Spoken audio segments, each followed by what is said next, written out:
happening, you dirty little freaks? Dirty D's out here cold kicking it. Hey, let me ask you a serious question. If you were walking through the streets of the Sturgis Motorcycle Rally and somebody stopped you and said, hey, can you tell me a little bit about the history of this rally? If they tested your motorcycle knowledge, your knowledge of the culture, your knowledge of the rally, could you tell them about the Jackpine Gypsies? Could you tell them about Pappy and Pearl Hoyle? If not, you might get caught. And I don't want you getting caught out there in the streets. So I've already done the research. I got the story straight, and I want to make sure that we all have the story straight. So join me in the next couple of minutes. I'm going to tell you about the history, a crash course on what we now know as the Sturgis Motorcycle Rally. You ready? Let's check it out. All right, so first I gotta take you way back to 1936. So there's a guy named C.J. Hoyle. Everybody just calls him Pappy.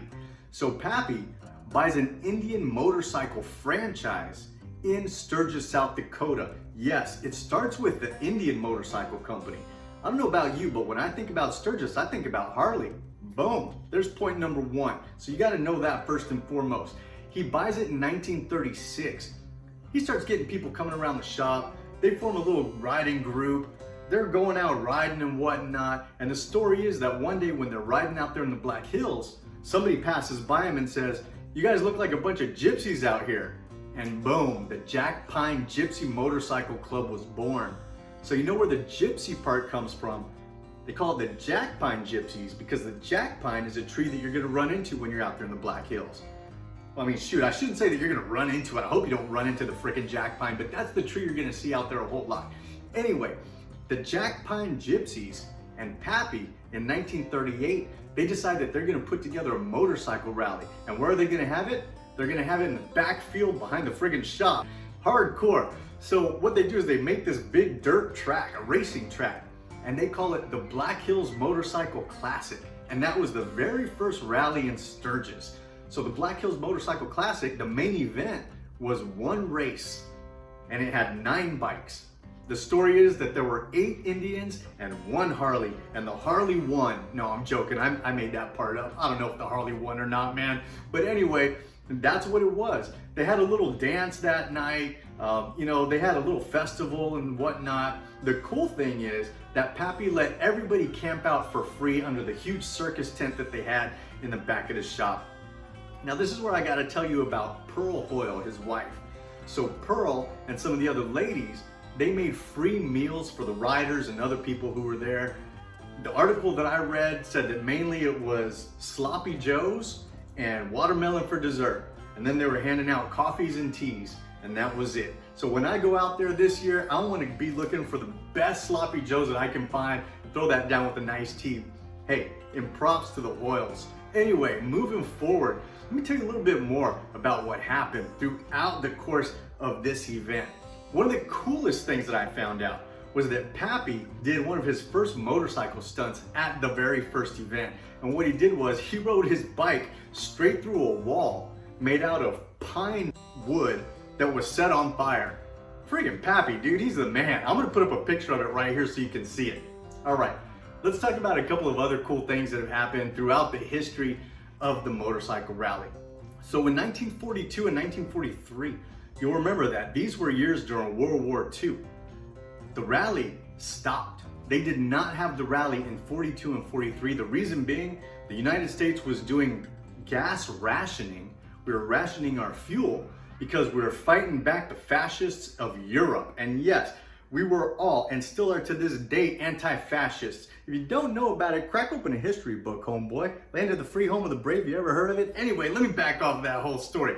Anyhow, so that was pretty interesting. The rally actually did not occur during those 2 years in World War II. Here's another interesting fact. Right around the 1970s, the city of Sturgis came to Pappy and said, hey, look, all these MCs, these motorcycle clubs that are coming around, it's getting bigger and bigger, and some of them are calling themselves outlaw motorcycle clubs. We want you to ban these people from joining the rally. So Pappy sat there, he listened to the city, and then he told the city to buzz the heck off, because he told the city this. He said, look, this rally is for all motorcycle riders. It doesn't matter what they look like, doesn't matter what they sound like, doesn't matter what they smell like. I'm embellishing here, okay? But he basically said, This is for everybody. Look, we could all take a page out of Pappy's book. It doesn't matter what you look like. It doesn't matter what you sound like. We're all brought together by two wheels here, all right? Look for the good in everybody. Pappy, props to you, man. All right, here's another cool little tidbit. Round about the 80s, the early 80s, 81, 82, the rally gets so big that the Jackpine Gypsies then turn it over to the city of Sturgis. And then in 1992, the city changes the name from the Black Hills Classic to the Sturgis Rally and Races. That happened in 1992. Then in 2003, they changed the name again, and then it was called the Sturgis Motorcycle Rally. That didn't happen until 2003, so it's pretty interesting. First, the Black Hills Classic, then it was the Sturgis Rally and Races, and then it was the Sturgis Motorcycle Rally. So to kind of close out the story, in 1989, Pappy passes away at the age of 85. In 2005, Pearl passes away at the age of 99. I mean, you got motorcycles in your blood, you could live for a very, very long time. And unfortunately, this past weekend, we learned that their son Jack just passed away this past weekend. So this is a very special rally for a lot of ways coming up in August. Yes, it's the 80th motorcycle rally, but you know, people showing up. It's gonna be a lot of tributes going on. I'm gonna be there. I hope you join me. I'm gonna be bringing you videos from my trip up there. I'm gonna be bringing you videos from the streets once I get there. Live videos coming from the bars, the clubs, and who knows what other kind of shenanigans are gonna happen out there. But you guys are all gonna come with me. I want you to hit the subscribe button right now. And let's not forget, people, we're all brought together by two wheels. I know we're gonna come from all different places. There's only one thing that brings us together, and that's a love of riding. All right, peeps, hope to see you out there in the streets. Be safe, have a great weekend. Ride safe if you want to. Like I say, I'm not here to tell you what to do. Peace out, folks.